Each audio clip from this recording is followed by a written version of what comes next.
اعوذ باللہ من الشیطان الرجیم بسم اللہ الرحمن الرحیم۔ یہ 28واں پارہ ہے، 28ویں پارے کی سب سے آخری صورت ہے سورہ تحریم۔ اس کے اندر اللہ سبحانہ و تعالی 4 عورتوں کا مثال بیان کر رہا ہے، 4 عورتوں کا مثال بیان کر رہا ہے، جن میں سے 2 عورتیں بہت زیادہ فرمانبردار تھیں، 2 عورتیں بہت زیادہ فرمانبردار تھیں، اور 2 عورتیں باوجود بہت ہی اعلیٰ ہستیوں کے پاس ہونے کے وہ خیانت کرتی تھی اور ان کے مشن پر نہیں چلتی تھی، ان کے طریقے پر نہیں چلتی تھی، ان کی اطاعت نہیں کرتی تھی۔ تو اللہ تعالیٰ نے ان 4 عورتوں کا مثال دینے کے ساتھ ان کا انجام بھی بیان کیا۔ اللہ تعالیٰ فرما رہے ہیں ضرب اللہ مثلا، اللہ نے مثال بیان کیا ہے للذین کفروا، کافر لوگوں کے لیے، کافر لوگوں کے لیے اللہ نے ایک مثال دیا ہے، امرأۃ نوح علیہ السلام کی بیوی کا، وامرأۃ لوط علیہ السلام کی بیوی کا۔ دیکھو یہ دونوں انبیاء 1,24,000 انبیاء آئے ہیں۔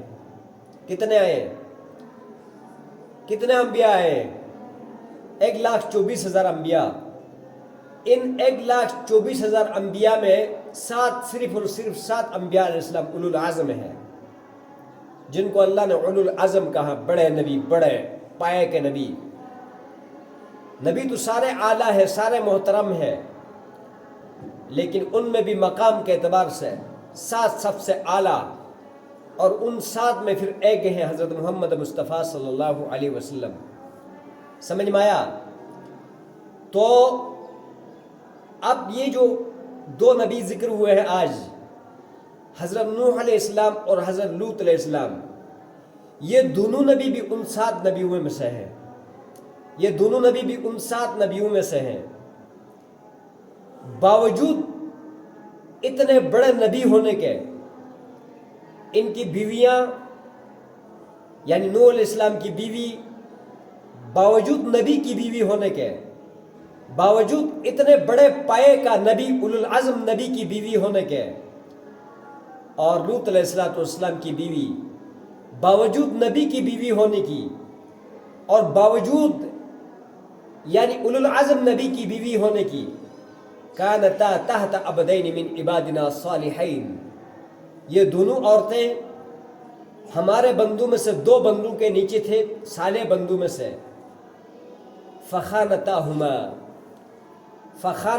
خانتا کا معنی آپ کو آتا ہے نا، خانتا ہم بھی خیانت کہتے ہیں نا، خیانت کیا ہے۔ فخانتاہما، ان دونوں کے ساتھ ان دونوں نے خیانت کی، ان دونوں عورتوں نے خیانت کی، تو فلم یغنیا عنہما من اللہ شیئا، کہ پھر اللہ کی طرف سے کوئی چیز نے ان دونوں کو فائدہ نہیں دے سکا۔ نبی کی بیویاں ہونے کی وجہ سے نبی کی نبوت فائدہ نہیں دے سکا،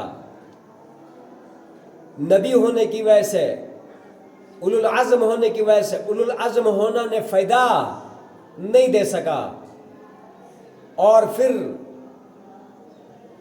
باوجود نبی کی اعلیٰ مقام ہونے کی وجہ سے کسی چیز نے ان کو مستغنی نہیں کر سکا، فلم یغنیا، دونوں کو غنی نہیں کر سکا، عنہما، ان دونوں کو، من اللہ، اللہ کی طرف سے، شیئن، کسی چیز نے۔ کیا کہا گیا ان دونوں عورتوں کے لیے؟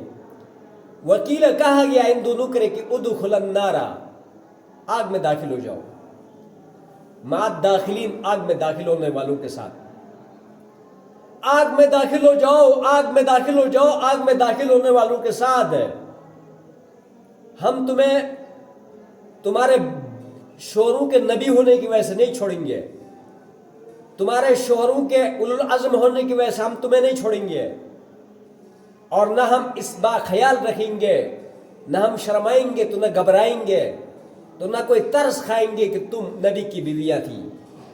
ہم تمہارے لیے کہہ دیں گے وکیل ادخل النار مع الداخلین، آگ میں داخل ہو جاؤ دونوں داخل ہونے والوں کے ساتھ. بات سمجھ میں آئی؟ یہاں پر کیا ہے؟ یہاں گدی نشین ہے. یہ سانپ کیا ہے بھائی؟ گدی نشین ہے. اس کا ابا بڑا پیر تھا، اس کا ابا بڑا مولوی تھا. ہاں، یہ تو پیروں کی اولاد ہے. وہ پیرو جی، وہ مرشد. شکل بالکل جو ہے نا چڑلو جیسا ہے. موتیوں کا ہار پہنا ہوتا ہے، 50,000 انگوٹھیاں لگائی ہوتی اس نے. مجھے اتنے اتنے چوہے جتنے ہوتے ہیں. اور اس کے بعد داڑھی جو ہے نا اس نے منڈایا ہوتا ہے، یا چھوٹی چھوٹی داڑھی جو ہے ہوتی ہے ان کی. اور جو ہے کیا نام ہے، اوپر سٹے رکھے ہوتے ہیں. پوچھو تو نماز کے فرض اور وضو کے فرض بھی ان کو پتہ نہیں ہوں گے. پوچھو تو 6 کلمے بھی ان کو یاد نہیں ہوں گے. نماز کا سبق پوچھو تو وہ بھی ان کو یاد نہیں ہے. بیٹھا ہوا سانپ جو ہے نا گدی نشین بن کر، کہ ہمارا آبا و اجداد میں سے یہ پیری سلسلہ چلتا آ رہا ہے. وہ بڑے پیر تھے. یہ پیر مہر علی شاہ رحمۃ اللہ علیہ کی نسل ہے. یہ جو ہے نا گولڈے والوں کی نسل ہے. خدا کی قسم یہ گدی نشینیاں کوئی کسی کو نہیں بچا سکتا ہے. بچا سکتا نہیں بچا سکتا. ہاں، وہ بچانا ہوتا تو نوح علیہ السلام کی نبوت اس کی بیوی کو بچا لیتا، اور ادھر لوط علیہ السلام کی نبوت اس کی جو ہے کیا نام ہے بیوی کو بچا لیتا. یہ سارا ٹوپی ڈرامہ ہے. امت مسلمہ کو گمراہ کرنے کے لیے ایک ٹوپی ڈرامہ ہے. یہ پیروں کی زیارت ہے، اور یہ جو ہے کیا نام ہے بڑے سرکار کی زیارت ہے. یہاں سے جو مانگو تو پورا ہو جاتا ہے. ہاں، پورا ہو جاتا ہے. سب سے بڑا دنیا کا سب سے بڑا پیر جب مر جاتا ہے تو وہ بیچارہ اپنے کپڑے بھی نہیں اتار سکتا. اتار سکتا نہیں اتار سکتا؟ ہاں، نہیں اتار سکتا. اور اپنی جو شروال ہے وہ بھی نہیں اتار سکتا. اتارے تو روک بھی نہیں سکتا کہ یہ میں کم سے کم نہ اتارو، میں بڑا پیر ہوں. پھر تختے میں بھی خود نہیں جا سکتا. اٹھا کے تختے میں پھینکتے ہیں، نہانے والے تختے میں. پھر نہلاتے بھی مرید ہی ہے. پھر اٹھا کے چرپائی میں بھی مرید ڈالتے ہیں، اور چرپائی کو بھی اٹھا کے قبر تک مریدی لے جاتے ہیں. پھر قبر پہ بھی مریدی اتارتے ہیں. پھر تختے بھی رکھنا شروع کر دیتے. تو نیچے سے یہ من نہیں کر سکتا کہ اب مجھے اس کہاں اندھیرے میں اتار دیے تم پیر صاحب، مجھے نیچے نہ اتارو، اوپری بیٹھ کر تمہاری حاجتیں پوری کرتا رہوں گا. ہاں، اوپری بیٹھ کر حاجتیں پوری کرتا رہوں گا، نیچے نہ اتارو. وہ بھی نہیں روک سکا. پھٹے بھی رکھ دیے، مٹی بھی ڈال دی ہے. ہاں، دبا کے چل دیے، دبا کے چل دیے. اور بعد میں جا کر جو اپنے کپڑے بھی نہیں اتار سکا، نہلا بھی نہیں سکا، اس سے جا کر حاجتیں مانگتے ہیں کہ پیر صاحب ہے. وہ کیا ہے بھائی؟ پیر صاحب ہے. ہاں، یہ تو پیر صاحب ہے. سمجھ میں آیا جی؟ نبی کریم صلی اللہ علیہ وسلم جب دنیا سے پردہ فرما گئے تو پیر کے روز پردہ فرما گئے تھے. کون سے روز؟ پیر کے روز. جب صحابہ کو پتہ چل گیا کہ نبی کریم صلی اللہ علیہ وسلم نے دنیا سے پردہ فرما گیا ہے تو سارے صحابہ بے ہوش ہو گئے. کوئی ایک بھی ہوش میں نہیں تھا، کیونکہ وہ ایک ایسا عاشق تھے. وہ ایسا عاشق تھے کہ زمین میں کوئی عاشق کا مثال کوئی دکھا نہیں سکتا. ان جیسی مثال دنیا میں کوئی کسی کے لیے دکھا ہی نہیں سکتا. اتنا عاشق تھے. رات کو بھی کہیں غزوات میں ہوتے تو اپنے اپنے بستروں سے اٹھ کے جا کر نبی علیہ السلام کی چہرے کو کئی مرتبہ دیکھ کر پھر اپنے بستر پہ لوٹاتے تھے. ایسے عاشق تھے. میری بات سمجھ میں آئی؟ کئی سفر پہ ہوتے تھے نا نبی علیہ السلام صحابہ کے ساتھ، تو ظاہر بات ہے میدان میں سونا ہوتا تھا. تو یہ اپنے بستروں سے اٹھ کے جا کر زیارت کر کے چہرے کی دید کر کے پھر آ کر اپنے بستر میں لیٹ جاتے تھے. لیکن پھر بھی نیند نہیں آتے تھے. کروٹیں بدلتے بدلتے بار بار جا کے چہرہ انور دیکھتے رہتے تھے. جب وضو فرماتے تھے تو زمین کا پانی کا ایک قطرہ بھی زمین پہ گرنا نہیں دیتے تھے، پانی کا ایک قطرہ بھی زمین پہ گرنے نہیں دیتے تھے۔ جب اپنا کوئی لعاب وغیرہ اس طرح تھوک دیتے تو لعاب کو زمین پہ گرنا، یا اسی طرح کھانسی کی بلغم وغیرہ کو زمین پہ گرنا دیتے نہیں تھے۔ تھوکتے ہی کسی کے ہاتھ میں چلا جاتا، وہ اس کو اٹھا کر نکل جاتے تھے، پی جاتے تھے۔ سمجھ میں آیا؟ ہاں، یا نبی علیہ الصلوۃ والسلام کے ایسے عاشق تھے، نہ زمین نہ آسمان نے کبھی ایسا عاشق دیکھے ہیں اور نہ بعد میں کوئی دیکھ سکتا ہے۔ تو جب نبی علیہ السلام کی خبر چل گیا تو سارے بے ہوش ہو گئے۔ کیا ہو گئے؟ بے ہوش ہو گئے۔ تو نبی علیہ السلام اسی طرح پڑے رہے، پیر کا روز بھی پڑے رہے، منگل کے روز بھی اسی طرح پڑے رہے، اور بدھ کے روز حضرت ابوبکر صدیق کو ہوش آیا اور پھر خطبہ دیا کہ جو محمد صلی اللہ علیہ وسلم کی عبادت کر رہے تھے تو آج دنیا سے پردہ فرما گیا ہے، ان کی عبادت کی چھٹی۔ لیکن جو لوگ حی اور قیوم ذات کی، جس کو نیند نہیں آتی، اونگ نہیں آتی، موت نہیں آتی، وہ پہلے سے بھی آخر میں بھی ہے، اس کی اگر جو عبادت کرتے تھے تو کہنے لگا کہ وہ حی اور قیوم اب بھی اسی حالت پر ہے، ان کی عبادت کی چھٹی نہیں ہے۔ یعنی غیرت دلانے کے لیے کہ ہوش میں آ جاؤ، تو صحابہ ہوش میں آ گئے۔ پھر بدھ کے روز نبی کریم صلی اللہ علیہ وسلم کو ان کے روزے پر اتار کر دنیا سے پردے میں رکھا گیا، لیکن نبی علیہ الصلوۃ والسلام خود اٹھ کے جا کر اپنے روزے میں نہیں اترے۔ تو جب نبی کی یہ حالت ہے، اور پھر نبی علیہ السلام نے کہا، نبی علیہ السلام نے اپنی ساری زندگی میں قول کے ساتھ بھی، زبان کے ساتھ بتا کے بھی، عمل کے ساتھ دکھا کر بھی یہ سبق دیا ہے کہ آپ اللہ کی ذات کے علاوہ کسی سے نہیں مانگو گے، نہ نبیوں سے مانگنا، نہ جنات سے مانگنا، نہ ولیوں سے مانگنا، نہ قبروں سے مانگنا ہے۔ مانگنا ہے تو کس سے مانگنا ہے بھائی؟ ہاں، ایک اللہ سبحانہ و تعالیٰ کی ذات سے مانگنا ہے۔ لیکن طریقہ کون سا؟ طریقہ نبی علیہ الصلوۃ والسلام والا۔ اس کے طریقے سے ہٹ کر مانگو گے پھر بھی نہیں ملے گا، طریقہ اس کا ہوگا، طریقہ نبی علیہ السلام کا ہوگا، اور مانگنا اللہ سے ہوگا۔ سمجھ میں آیا نہیں آیا؟ تو یہ جو ہم نے یہاں پر لوگوں کو سانڈ بنائے ہوئے کہ پیر صاحب کے بچے ہیں اور مولوی صاحب کے بچے ہیں، سمجھ میں آیا جی؟ ہاں، یہاں پر نبیوں کی بیویاں جو ہے نا سیدھا آگ میں گئی ہے، نبیوں کی اطاعت نہ کرنے کی وجہ سے۔ تو یہ بیچارے کون سے باغ کے مولی ہیں؟ سمجھ میں آیا نہیں آیا؟ تو یہ سبق دیا میں نے آپ کو کہ دیکھو یہ نبیوں کی بیویاں ہیں، لیکن اپنا عمل پاس نہیں تھا، اپنا عمل پاس، بولو بولو، نبیوں کی بیویاں تھی لیکن اپنا عمل پاس نہیں تھا۔ کہاں گئی؟ بولو، کہاں گئی؟ جہنم میں۔ سمجھ میں آیا جی؟ نبیوں کی بیوی تھی، اپنا عمل پاس نہیں تھا، سیدھی گئی جہنم میں۔ سمجھ میں آیا جی؟ اب اگلا سنو۔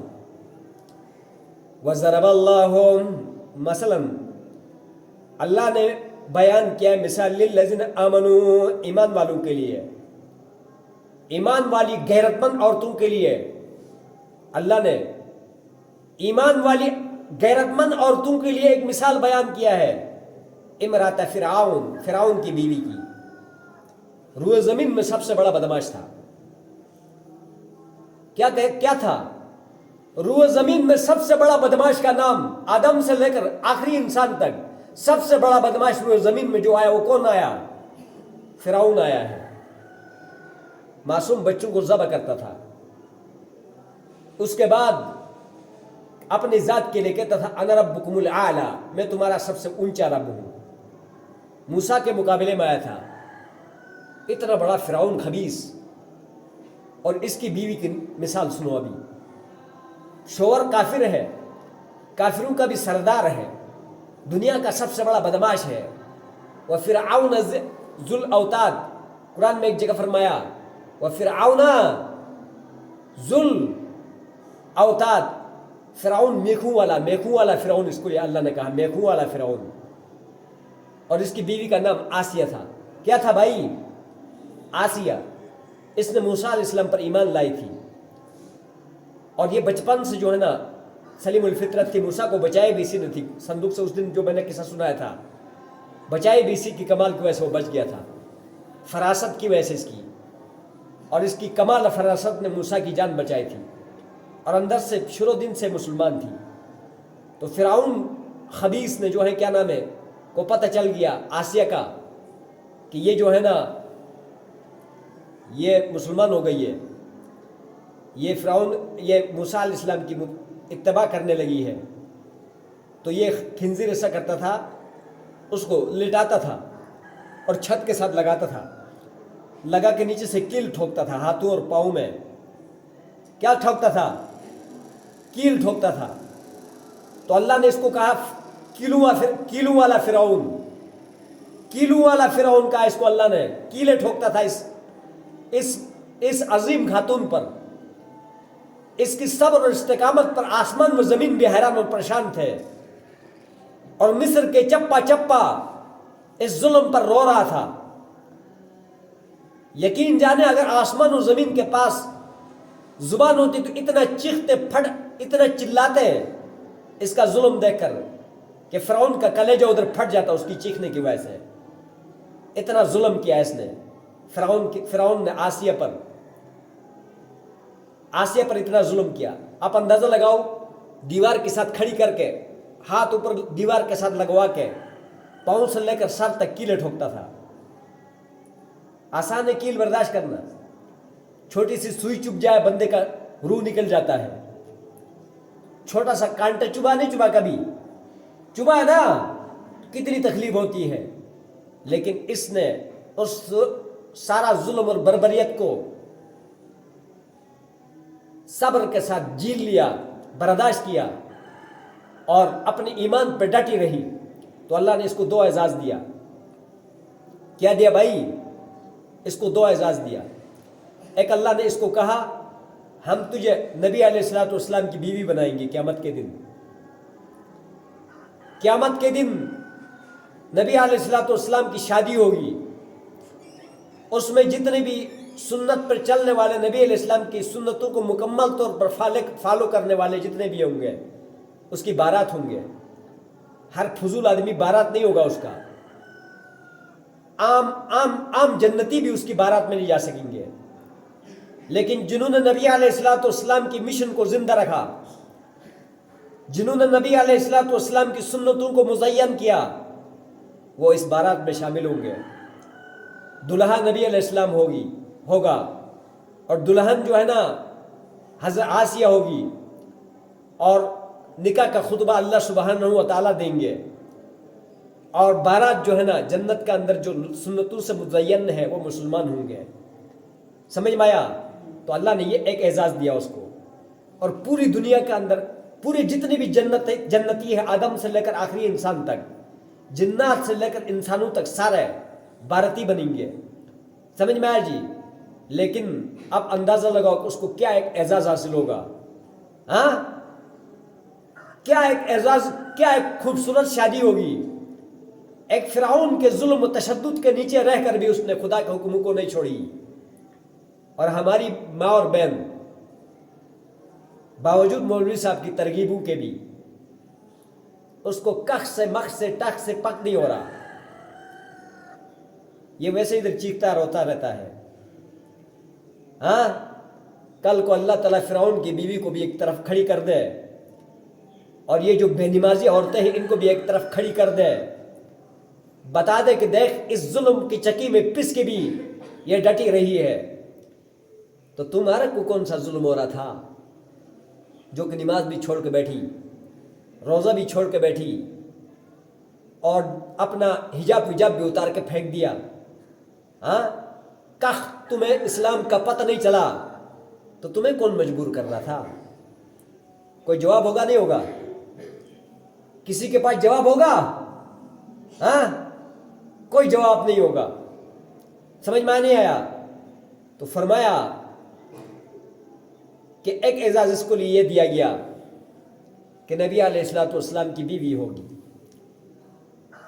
دوسرا اعزاز، اس کی روح نکلنے سے پہلے اس کی جنت اس کو دکھا دی گئی تھی، اس کی روح نکلنے سے پہلے اس کے لیے اللہ نے جو جنت تیار کیا ہے وہ جنت اس عورت کے لیے دکھا دی گئی، اور اس نے یہ دعا بھی مانگی تھی اللہ سے، وہ دعا اللہ نے خود یہاں ذکر کیا ہے۔ جب عورت اپنا آپ کو سمجھتی ہے کہ کون ہے، عورت معاشرے کی سب سے معزز ترین چیز ہے۔ جیسے اس دن میں نے بتایا تھا کہ کوئی ماں سمجھ کے اس کی اکرام کرتا ہے، کوئی جو ہے نا بہن سمجھ کے، کوئی بیٹی سمجھ کے، کوئی پھوپھی سمجھ کے، کوئی خالہ سمجھ کے، یہاں تک کہ اگر کسی کے آنکھوں کا اندر حیا ہو تو ایک مسلمان بہن سمجھ کے بھی اس کی احترام اور عزت کرتا ہے۔ سمجھ میں نہیں آیا؟ عورت ایک بہت بڑی مقام رکھتی ہے، لیکن اپنی مقام کھو دے تو پھر جب اس عورت نے ظلم کی چکی میں پس کر اللہ اور اس موسیٰ کی دامن کو نہیں چھوڑا اور اپنے منہ سے جو ایک دعا نکالی، اللہ نے امت مسلمہ کی کتاب، اللہ سبحانہ و تعالیٰ نے اپنی کتاب اپنے حبیب پر اتاری جانے والی کتاب کی دعا بنا دی۔ اس کی فریاد کو ذکر کیا کہ وہ کن الفاظ میں کیسے فریاد کرتی تھی۔ فرمایا اذا قالت، جب آسیہ کہنے لگی، آسیہ نے کہا ربی، اے میرے رب، اے میرے رب، ابن لی، بنا دیجئے میرے لیے اندک، اپنے پاس، بیتن، ایک گھر خصوصی طور پر، فی الجنت، جنت کے اندر۔ میں یہ جو ظلم برداشت کر رہی ہوں، اس ظلم کے بدلے میں اذا قالت رب ابن لی عندک بیتن فی الجنہ، حضرت آسیہ کہنے لگی میرے رب میرے لیے اپنے پاس ایک گھر بنا لینا جنت کا اندر۔ ایک بات، اور دوسری بات وَنَجِّنِي مِن فِرْعَوْنَ وَعَمَلِهِ، اور مجھے فرعون اور اس کی یہ جو ظلم ہے اس سے بچا لینا، مجھے فرعون اور اس کا جو ظلم ہے اس سے بچا لینا، وَنَجِّنِي مِنَ الْقَوْمِ الظَّالِمِينَ، اور ظالم قوم سے مجھے بچا لینا۔ تو اللہ نے اس کو اعزاز دیا نہیں دیا؟ دیا۔ اور دوسری عورت وَمَرْيَمَ بَنَتْ عمران، عمران کی بیٹی، جب عورت اپنے آپ کو پہچان لیتی ہے کہ میں کون ہوں اور میرا کیا مقام ہے، یہ میرا کیا اعزاز ہے اور میرا کیا ویلیو ہے، اور اللہ کے ہاں میں کیا چیز ہوں، تو اللہ کے ہاں بھی عورت بڑی محترم ہے۔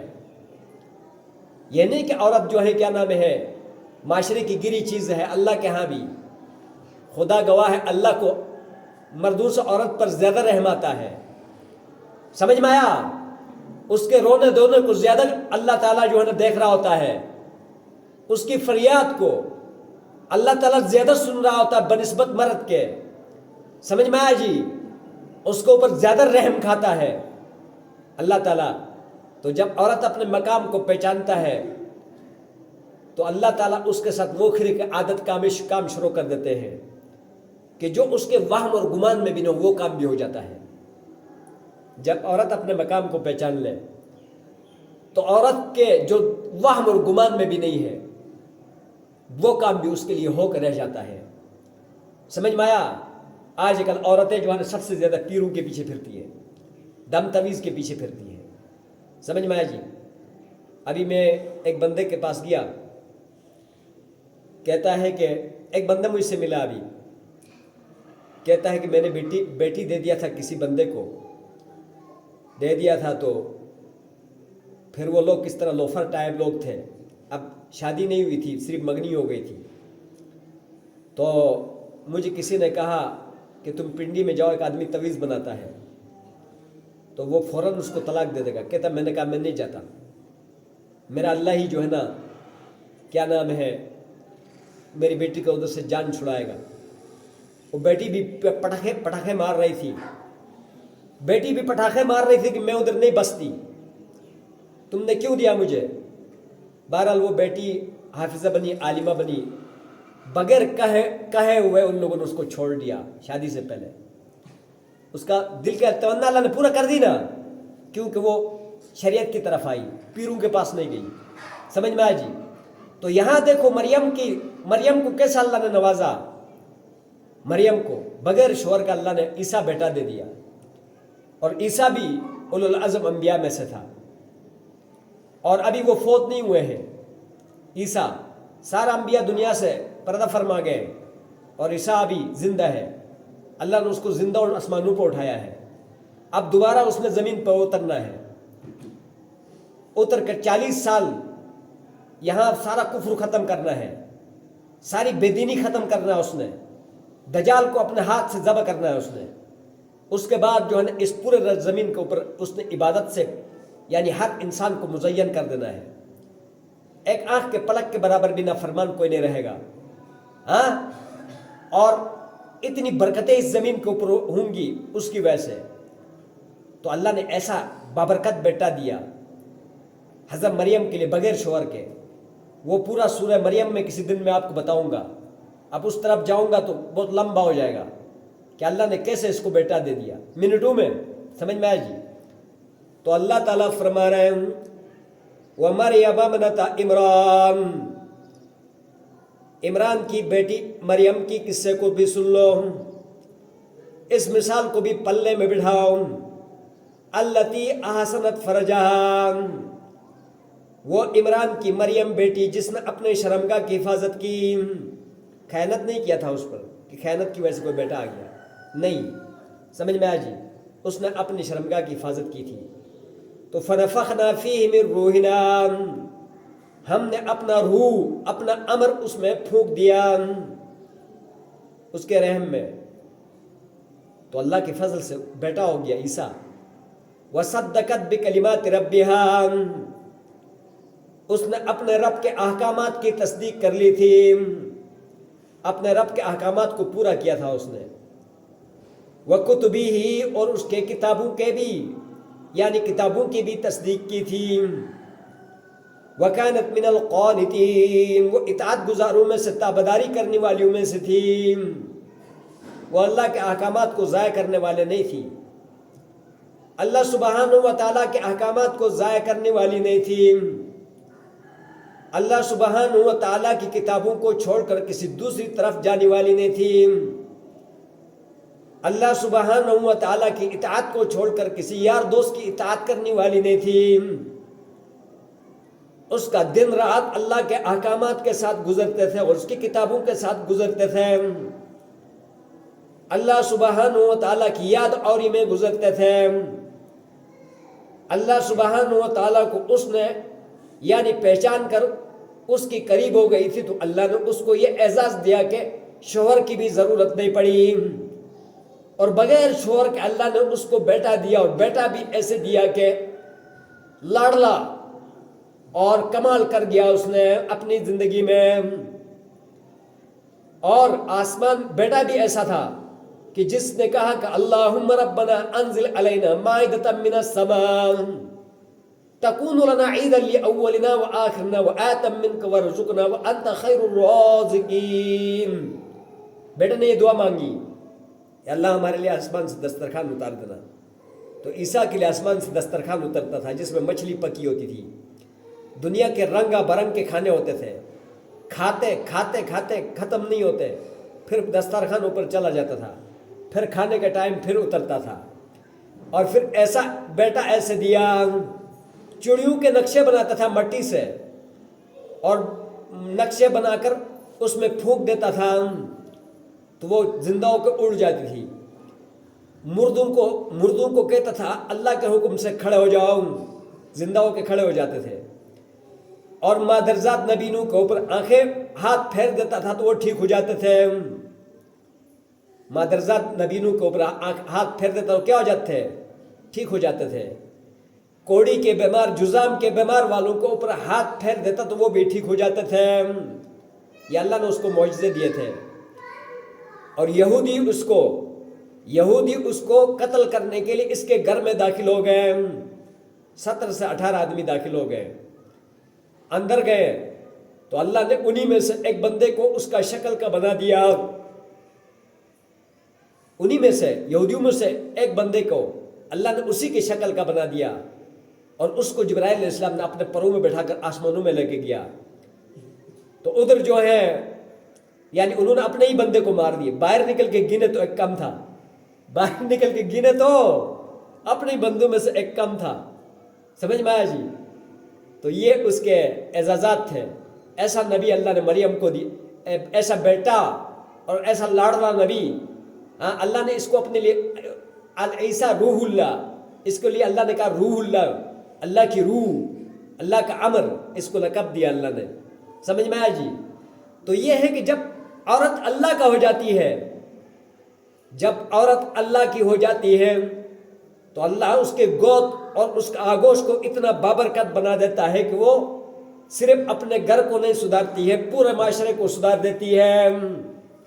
وہ ایسے بیٹے پیدا کر دیتی ہے، وہ ایسے بیٹے پیدا کر دیتی ہے کہ وہ ایک بیٹا پوری نسلوں کے لیے کامیاب ہو جاتا ہے.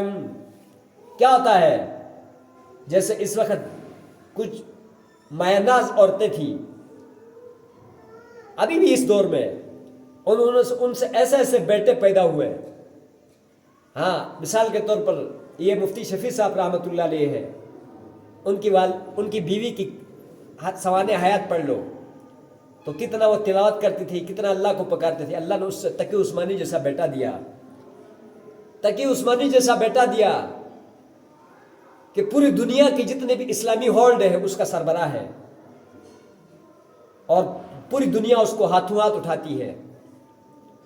اور اس کے بعد جب صلاح الدین ایوبی کو ماں جب دودھ پلاتی تھی، وہ کہتی تھی بیٹا یہ دودھ میں تیرے کو حلال پلا رہی ہوں، اللہ کے حکموں کو پورا کرنے کے بعد پلا رہی ہوں، تو تم نے یہودیوں کے جنازے نکالنا ہے. جب صلاح الدین ایوبی بڑا ہوا تو اس نے سارے یہودیوں کے جنازے نکال کے بیت المقدس کو آزاد کرایا تھا. تو جو کوئی ماں اگر وہ ماں بن جاتی ہے، دیندار بن جاتی ہے، اور ان جیسی عورتیں بن جاتی ہے، خاتون بن جاتی ہے، تو اللہ تعالیٰ اس سے ایسے بیٹا عطا فرماتے، پھر پوری امت کو جگاتے ہیں. وہ کیا کرتے ہیں؟ وہ پوری امت کو جگاتے ہیں. وہ پھر صرف اپنی روٹی پانی کے چکر میں نہیں پڑتے، اپنی بیوی کے غلام نہیں بنتے، پھر وہ اس کے لیے طواف نہیں کرتے، پھر وہ کہ بیوی کی طواف میں ساری زندگی گزار دی. پھر وہ امت کے شاہسوار بنتے ہیں، امت کے آنکھوں کے ٹھنڈک بنتے ہیں، ان کے نعرے لگتے ہیں. پھر سمجھ میں آیا نہیں آیا؟ اگلا ایک قصہ سنا کر میں آپ کو، ابھی ٹائم ہو گیا اذانوں کی، لیکن آپ نے غور سے سننا، آپ نے اس بات کو غور سے سننا. یہ تو تھی 4 عورتوں کی، ایک 5ویں عورت کی بھی آپ کو سناتا ہوں، بڑی غور سے سننا، ٹھیک ہے؟ لیکن یہ قصے لے کے سن کے مزے نہیں لینا. یہ میں آپ کو نظریات پڑھا رہا ہوں، قصے نہیں پڑھا رہا. کیا پڑھا رہا ہوں؟ نظریات. آپ کو ایک سوچ دے رہا ہوں میں.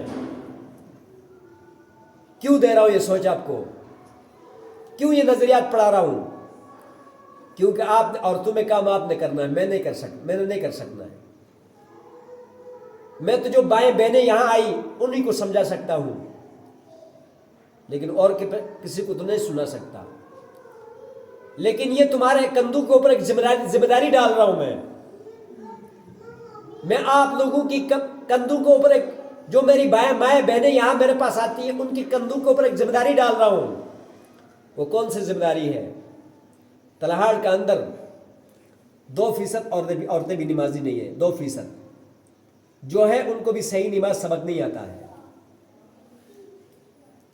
یہ سارا چیخ اس لیے رہا ہوں، یہ قصے اس لیے سنا رہا ہوں کہ آپ نے ان لوگوں کو بیدار کرنا ہے اور ان عورتوں کو ادھر لے کر آنا ہے.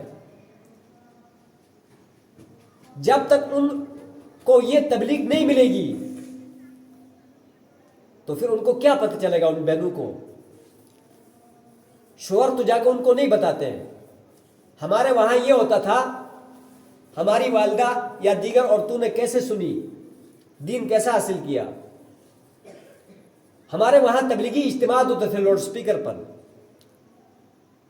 تو جیسے یہاں جنازوں اور شادیوں میں عورتیں جاتی ہیں نا، اسی طرح مثال کے طور پر ابھی میرا گھر مسجد کے لیے قریب لگتا ہے تو ساری آ کر میرے گھر میں آ کر کان لگا کے بیٹھتی تھی. بچے ساتھ لے کے نہیں جاتی، ساری کان لگا کے بیٹھتی تھی کہ کیا فرما رہے مولوی صاحب.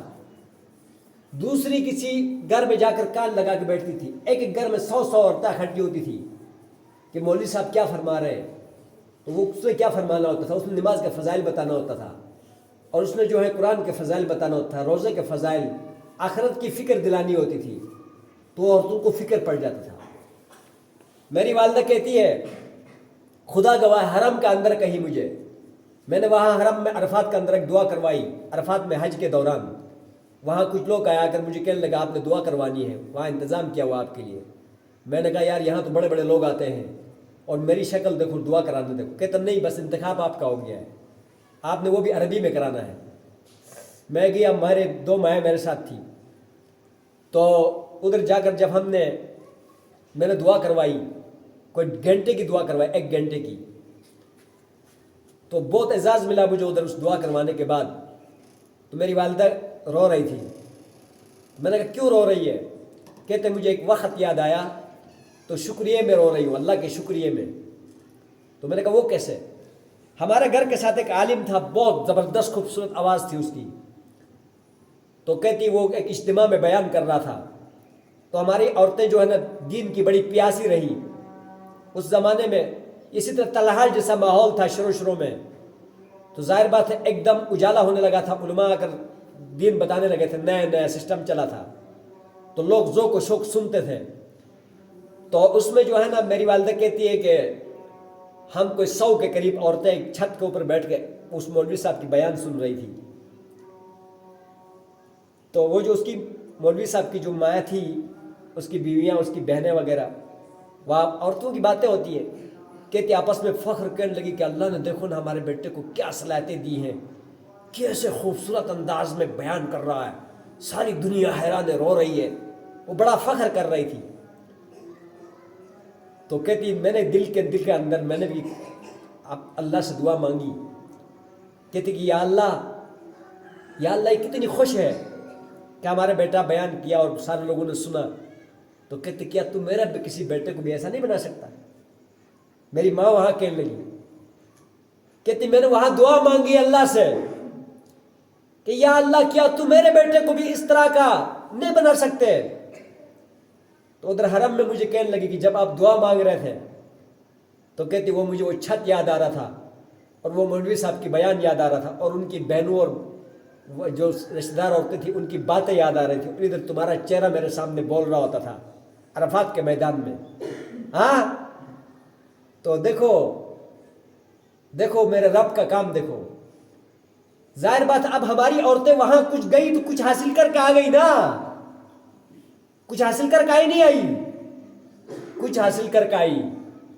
تو جہاں گاؤں کی عورتیں یہاں آئیں گی، اللہ کے کلام سنیں گی، بیٹھیں گی، اللہ کی بات سنیں گی، تو پھر ان کے اندر ایک ایمان کی چنگاری بیدار ہو جائے گی، ایمان کا جو چشمہ ہے وہ پھوٹنے لگے گا. پھر دل چاہے گا کہ میں نماز بھی پڑھوں، تلاوت بھی کروں، سارا کچھ کروں. ورنہ کیا ہوگا؟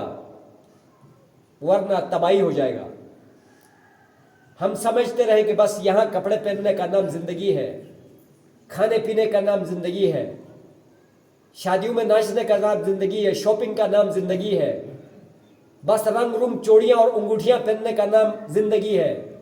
تو خدا کی قسم یہ کوئی زندگی نہیں ہے، یہ کوئی زندگی نہیں ہے، یہ کوئی زندگی نہیں ہے. اس زندگی کے لیے کہا ہے وَلَا تَغُرَّنَّكُمُ الْحَيَاةُ الدُّنْيَا، کہ دنیا کی زندگی تمہیں دھوکے میں نہ ڈال دے.